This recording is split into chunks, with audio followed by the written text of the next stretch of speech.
નમસ્કાર મિત્રો.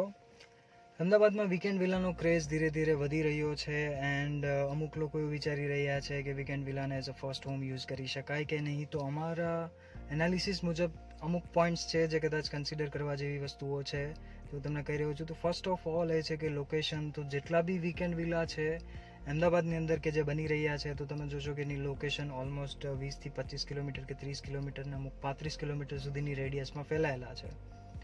તો કદાચ તમે એવા વીકેન્ડ વિલામાં રહેવા જશો તો તમારા માટે સિટીમાં ડેઇલી કમ્યુટ તમારી જોબ કે બિઝનેસ માટે એ ફિઝિબલ નહીં હોય. તમે ડેઇલી કમ્યુટ કરવા માટે રોજ આટલું ડિસ્ટન્સ કવર કરવું એ તમારા માટે ફિઝિબલ ના બી હોઈ શકે. તો ફર્સ્ટ ફેક્ટર છે કે લોકેશન. અને સેકન્ડ ફેક્ટર એવું છે કે તમને ત્યાં પ્રાથમિક જરૂરિયાતની વસ્તુઓ જેવી કે સબ્જી, વેજીટેબલ્સ એન્ડ ગ્રોસરીઝ કે બીજી ફેસિલિટીઝની વસ્તુઓ જે જરૂરી છે ઘર માટે એવી વસ્તુઓનું માર્કેટનો એક્સેસ એટલો ઇઝીલી ના મળી શકે અથવા તો ઓન એન્ડ ઓફ ટાઈમ પર એવી વસ્તુઓ તમને ના મળે.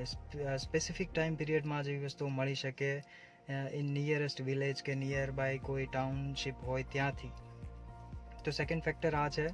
થર્ડ ફેક્ટર કંઈક એવું છે કે ઇમ્પોર્ટન્ટ નેસેસરી રિક્વાયરમેન્ટ્સ જેમ કે hospitals, schools and temples and આવી બધી વસ્તુઓ કદાચ તમને વીકેન્ડ વિલામાં એક્સેસ ના મળે અથવા તો તમારા બાળકો કદાચ કોઈ સ્કૂલમાં અત્યારે ભણી રહ્યા છે તો ત્યાં એમને અપડાઉન કરવા માટે કમ્યુટ માટે કોઈ ફેસિલિટીઝ સ્કૂલ તરફથી બી ના આપવામાં આવે બિકોઝ એ રૂટ એ લોકો માટે ફિઝિબલ બી નથી, રાઈટ. તો એ માટે એવી ફેસિલિટીઝનો તમને એક્સેસ ના મળે જે તમને અહીંયા મળી રહ્યો છે. ફોર્થ કે તમને જે સિક્યોરિટી પોલીસ દ્વારા આપવામાં આવે છે કે જે સિટીની અંદર મળે છે તમને યા તો તમારા પ્રાઇવેટ સિક્યોરિટી દ્વારા આપવામાં આવે છે તો એવી સિક્યોરિટી કદાચ તમે ત્યાં એક્સપેક્ટ નહીં કરી શકો વીકેન્ડ વિલાની અંદર. પાંચમી વસ્તુ કંઈક એવી છે કે તમે જ્યારે ત્યાં રહેવા જાઓ છો ત્યારે તમે જે નેબરહુડ કે જે આડોશ પડોશનો માહોલ જે એક્સપેક્ટ કરો છો એવો માહોલ કદાચ તમને નહીં મળે બિકોઝ ત્યાં જેટલા બી લોકોએ વિલા ખરીદેલા છે એ વિલા એઝ અ ઇન્વેસ્ટમેન્ટ યા તો ઓનલી વીકેન્ડ પર્પઝ માટે યુઝ કરવા માટે લીધેલા છે. તો કદાચ તમને ત્યાં લોકાલિટી એવી નહીં મળે જેવી તમે એક્સપેક્ટ કરો છો. તો આ ફેક્ટરો છે જેના લીધે મને લાગી રહ્યું છે કે weekend villa is not the best option for the primary home.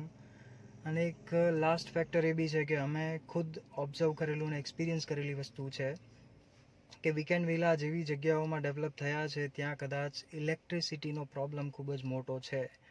એમને 24 અવર ઇલેક્ટ્રિસિટી નથી મળી રહી અને એમના ઇલેક્ટ્રિસિટીના પ્રોબ્લેમ્સ બી ખૂબ જ વધારે છે કે દિવસમાં કે રાત્રે એની ટાઈમ ઇલેક્ટ્રિસિટી કટ થઈ જાય છે.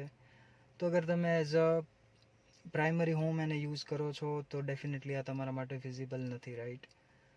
સો આ હતું અમારું કંઈક એનાલિસિસ જેના બિહાવ ઉપર અમને એવું લાગી રહ્યું છે કે વીકેન્ડ વિલાને as a first home use ના કરી શકાય એટલીસ્ટ ફોર નાવ. કદાચ નિયરેસ્ટ ફ્યુચરમાં વીકેન્ડ વિલાની આજુબાજુમાં જ્યાં તમે ઇન્વેસ્ટ કર્યું છે ત્યાં કદાચ કોઈ ટાઉનશીપ ડેવલપ થાય યા તો આજુબાજુના વિલેજમાં બધી વ્યવસ્થિત ફેસિલિટીઝ મળી રહે ત્યારે કદાચ એ વસ્તુ ફિઝિબલ છે. ત્યારે કદાચ તમે એને વીકેન્ડ વિલાને as a first home use કરી શકો છો. બટ અત્યાર પૂરતું just for weekend villa and for the better investment opportunity એટલું જ કન્સિડર કરો તો જ આપણા માટે બેટર રહેશે. તમારું શું આના ઉપર વ્યૂ છે, તમારું શું માનવું છે, પ્લીઝ અમને કમેન્ટ સેક્શનમાં જણાવો. Thank you very much.